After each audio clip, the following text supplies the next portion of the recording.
Welcome back to FenixCraft, everybody. This is Scotty, and today is a special episode because this is the final episode of FenixCraft. Yes, I know.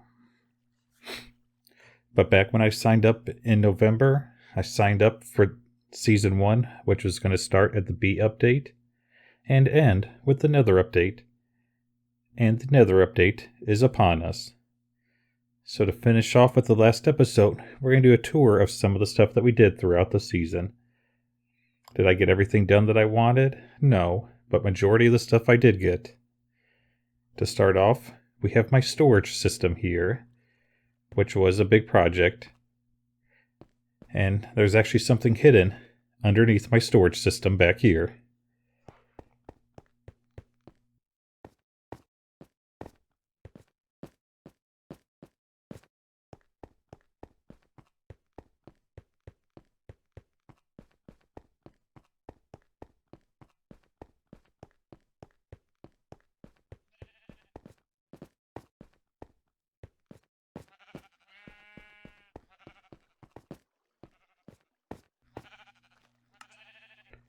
Back here, we have my automated sheep farm. So this way I was getting all of the wool automatically.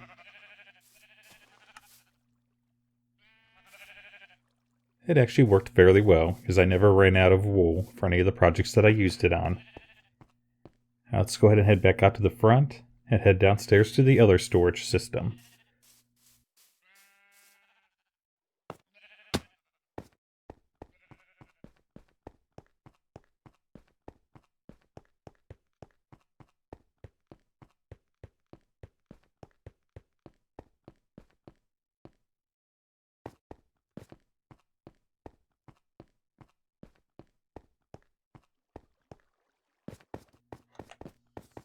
So down here, we have the multiple item storage system that was a viewer request. It actually works fairly well, and I am going to build it again on a different server. Let's go ahead and jump out the window to my beacon. This beacon has been moved around a lot, but it's worked great.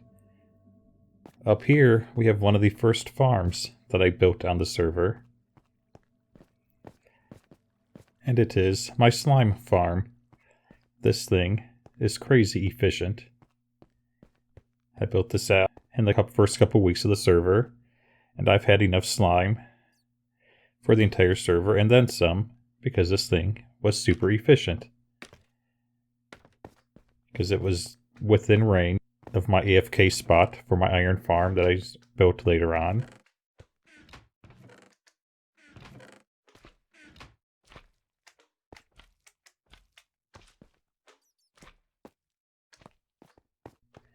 Speaking of the iron farm, let's go ahead and head on over to the iron farm.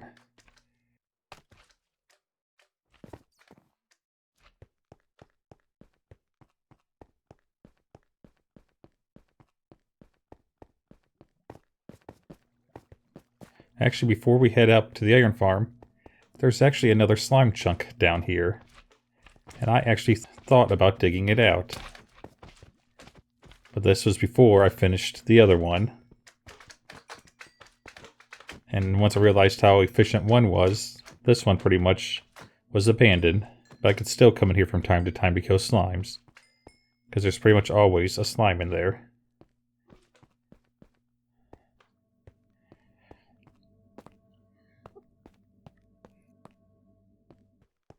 Okay, now heading upstairs, we have something else. Here's my coarse fruit farm. It is small, but it did give me enough coarse fruit to build all of the end rods that I needed to build walk.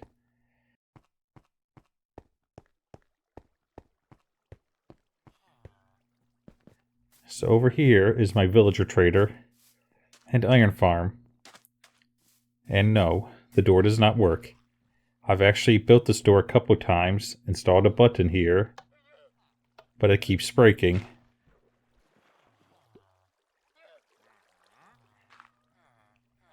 So, I mean, if you come downstairs, you can see I did clear out everything down here. There's some left over, but overall, I couldn't get this door to work properly on the server due to some lag and some other issues.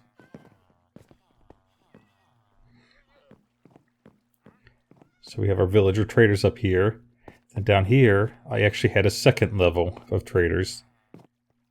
They were going to stretch all the way around, but I never moved them all here. And coming down to the basement, we have our collection system. And this thing was efficient at giving me string and flowers, as well as iron. I also expanded my system over here a little bit. As you see, this redstone line comes over here to a melon and pumpkin farm that I built. But when I built it, as you can see, iron golems came over here. Now this is a fairly old melon and pumpkin farm design, but it works. And also above it, I built a sugarcane farm. Because to fix server lag, I got rid of all of my 0-tick farms. So when the minecart comes up to trigger the pumpkins, it harvests the sugarcane. And it worked fairly well.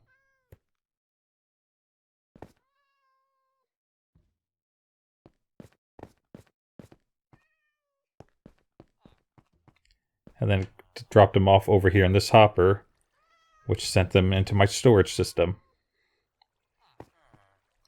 But we did get iron golems spawning over here once I expanded this out. I'm sure if I rebuilt it, they would go back in their home.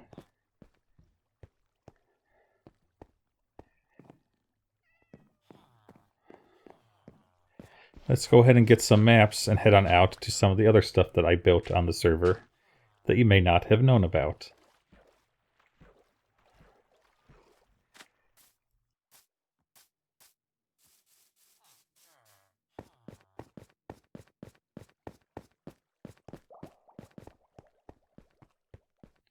Now that we have our maps, let's go ahead and head on out to some of my other locations.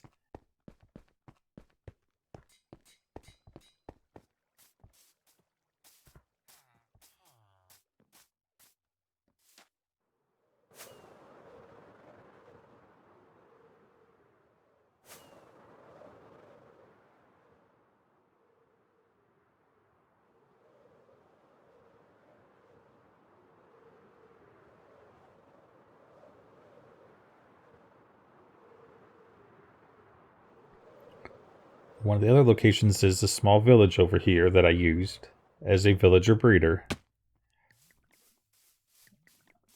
So I have another portal here, which is actually will take them to the portal at my base. So I could push them in here, and then they come out at my base. But in here is my villager breeder, and also where all of my clerics are for getting potions, redstone, and bottles of enchanting. I was going to move all of them over to my base, but figured it's easier just to keep them here and come over here from time to time when I needed them. So let's go ahead and head on over to the next thing we built, which isn't far away. It is my wither killer.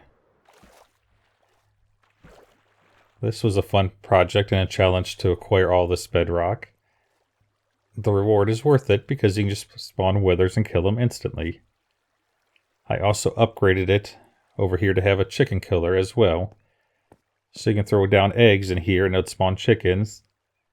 Then underneath it we have a minecart with a hopper to collect all the wither roses. So this is a fairly good design and it works well.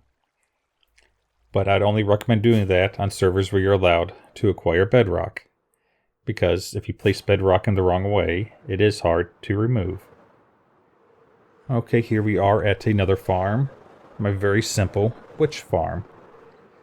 There was no cave lighting on this, and it works. It does use a sand pusher to get him to this column and up this water stream down to the trident killer.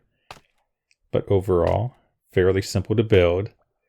And I do have an even simpler one that is completely redstone free. I mean, this here supplied all of my redstone for all my projects that I needed to do.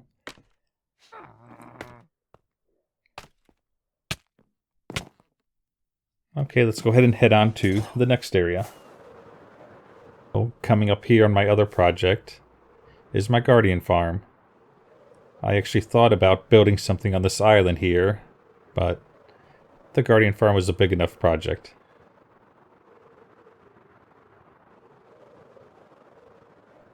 Which this farm is extremely efficient, and you get lots and lots of experience from it, as well as loot. There are a couple issues I have to fix on it. As you see, some of these still have water in it. So I needed to actually make a true on-off switch for the water.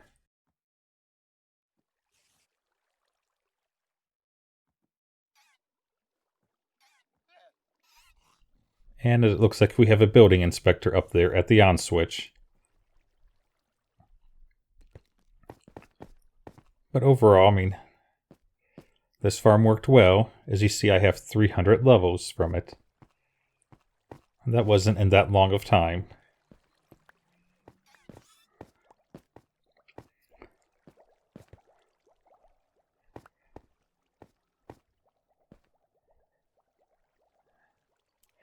And so if you stood up there, it would trigger the whole system and it would run. And then you turn off when you're down here because you don't want to keep this farm running. And then underneath, we have my underwater storage system for it, which is basically 4 storage systems in one, because there's a 4 hopper lines sorting all of the items, because this thing will produce lots and lots of items. Let's go ahead and head on to the next farm.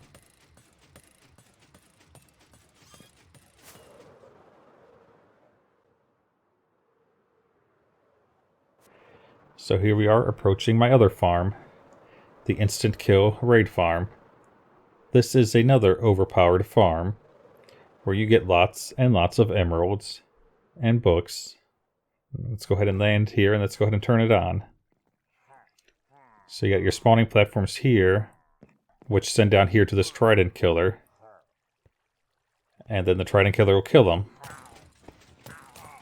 And eventually you'll get the Bad Omen spawning a raid.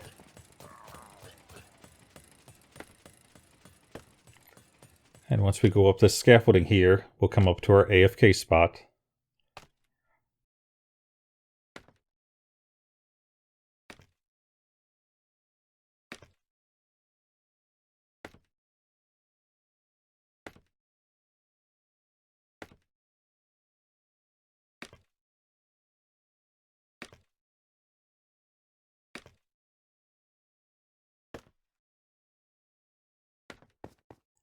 There we go, we're at the top.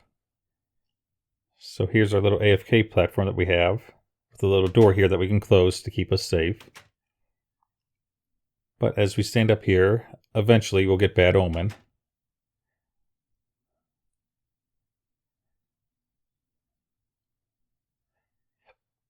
And there we go. And then here comes the raids. The way the system works is there's actually 2 villages here. We're close to one of them, which is starting the raid.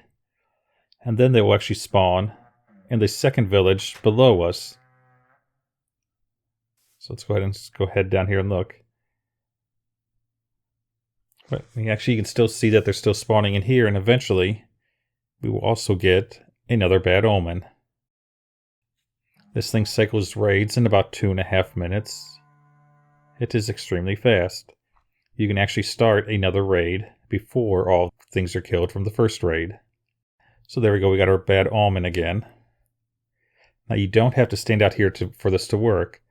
I only do this so that way I can actually walk back in and get another raid started instantly. They will spawn occasionally inside when you're in the little hut, so you could stay here AFK indefinitely, or until your storage system is filled.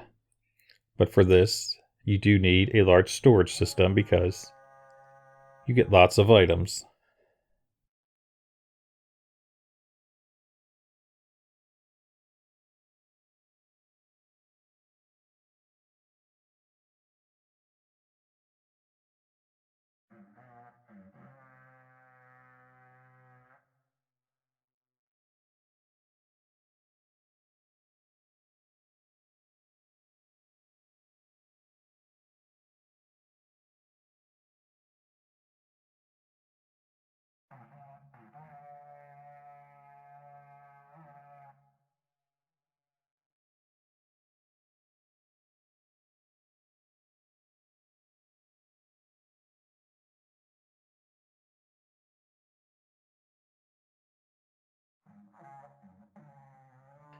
And there we go, our raid is finished. And if we just walk backwards, we will start another raid. Let's go ahead and head on down and turn off the first killing chamber. So that way we don't get another raid.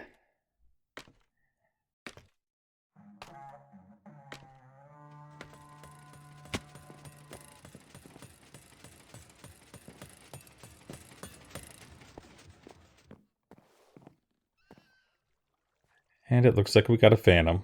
Nice.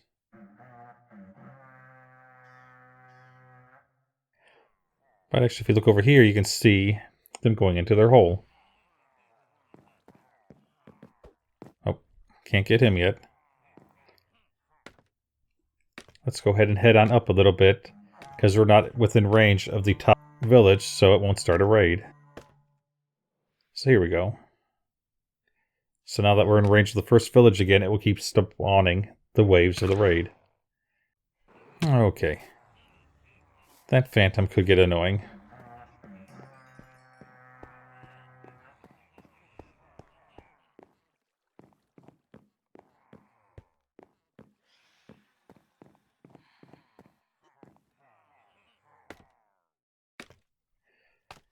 Okay, let's head back up and get another wave started.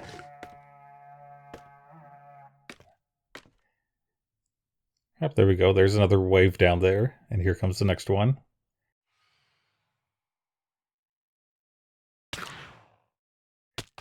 And we get hit again. Okay, there's another wave. Is that the last one? Nope, there's one more, hopefully. Maybe two.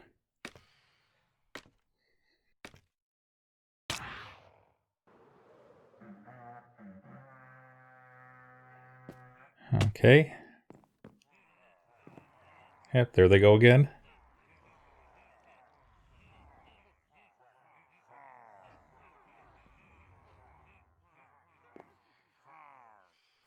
Let's see if we can get this phantom.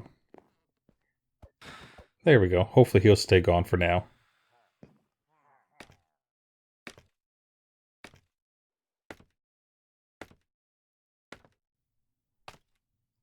Okay, it looks like the raid is finished, thankfully. So therefore we don't have to deal with it. But of course we did just kill the phantom, so we could have stayed up there again. So down here is the storage system. As I said, you need a big storage system for this. And that's what we have down here. And it sounds like I didn't have the killer on down here.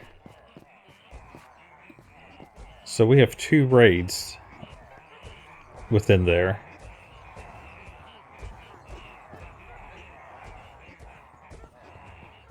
So let's go ahead and turn this on.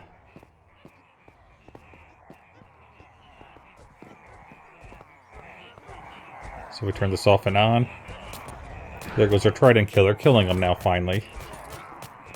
So I guess if you use this farm, you need to make sure you turn it on first, before you go upstairs and stand. And here comes the items.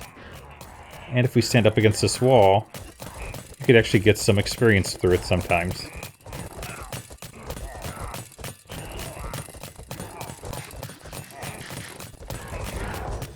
But since we're level 300, it is coming in fairly slow.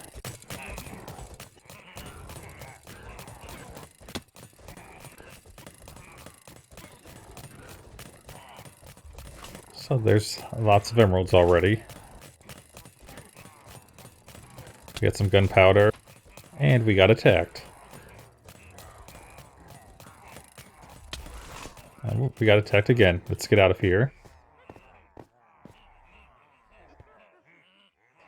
Okay, so it's not recommended to stand near here when there's a raid getting killed, because you might die. Okay. Let's go ahead and get out of here.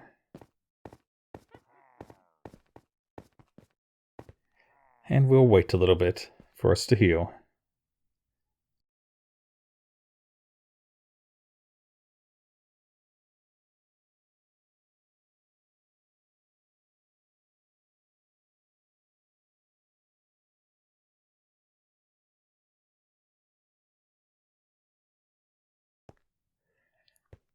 Okay, that should have been long enough, and hopefully they're all gone.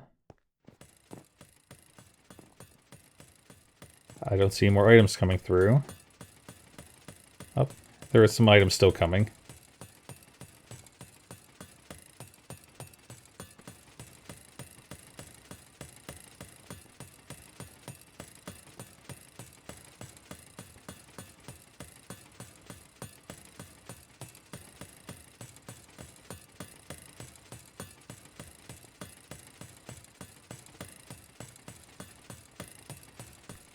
Okay, that looks like the end of it.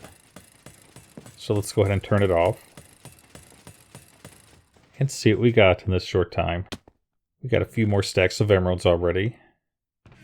So we got gunpowder, gold dust, redstone, sugar, bottles, lots of arrows, spider eyes, sticks, and then all of our non-stackable items. We do get lots of books and saddles, and of course totems. And occasionally some emeralds do filter into here because the way hoppers work. But we have lots of chests here that at one time I did fill up. Then over here we have all my shulkers that I was using to sort stuff in.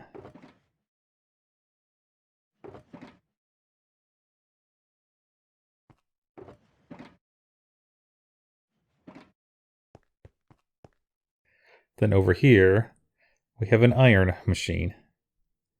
Where we can make iron ingots, because this thing here, at the time of recording this, is actually faster than a normal iron farm if you smelt down all of the iron. But with 1.16 approaching, iron farms are now back to where they should be, and a lot more efficient than this farm as an iron farm. Let's go ahead and head on in to the main area and look at some of the other buildings that we did. Okay, so we're approaching the main island where everyone was building at. And then down here, actually, you can see the bridge I built in the very first episode. I only used it once because shortly after that I got my wings and I was able to fly around. But it's still a nice little fun bridge.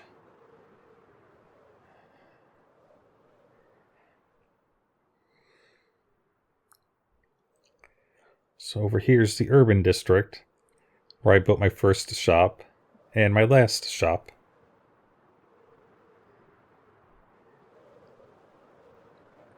We have my beacon store and my junk and stuff shop, which I sold pretty much anything and everything for a diamond, because there was junk in there and there's occasionally some good stuff.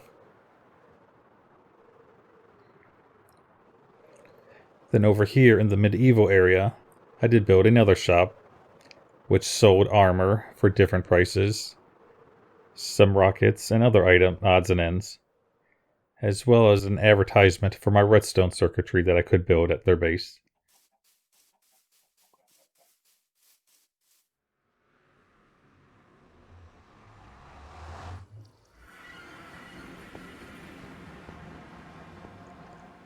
Now that we're in the Nether, we have another project over here that I worked on. The button. Reverse engineering this and making it work for Bedrock was actually quite simple. It's pretty much identical to the original design that was built on the HermitCraft server. Not sure why that slab is there, but oh well. The button. It is still alive. It may die eventually, we don't know. And then let's go ahead and head on over to my biggest project of the server. It is down this button road here.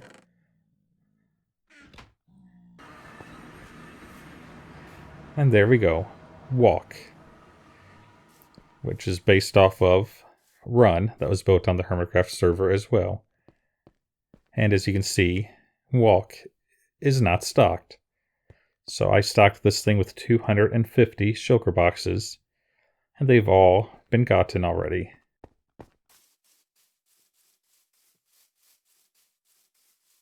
So this was a fun project. It was a fairly big redstone project to build in survival, but it was done. If you go through some of the FenixCraft episodes, I do build most of this on there, so you can actually slow it down and get block placements to build this for yourself. I mean, for the most part, this thing is fairly simple, with basic randomizers here of a yes and a no, which will trigger the pistons down there and other things.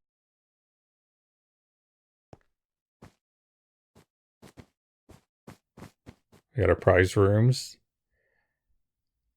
We got a whole bunch of randomizers here, which would trigger the push blocks or not. And then the largest room of all, the parkour course.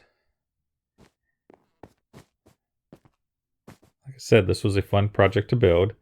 It did take a while to get all the resources, but we did do it.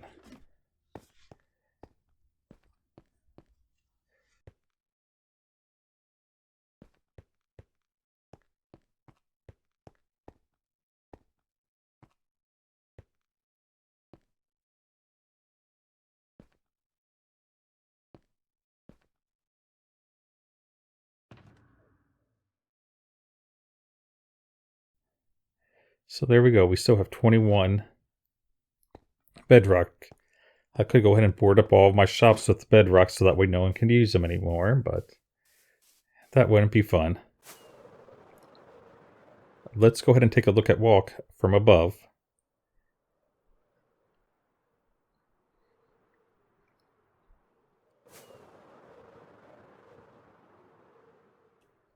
And there you go. Walk. A fairly big project, but it's complete, and it is now out of stock, just in time to end the season.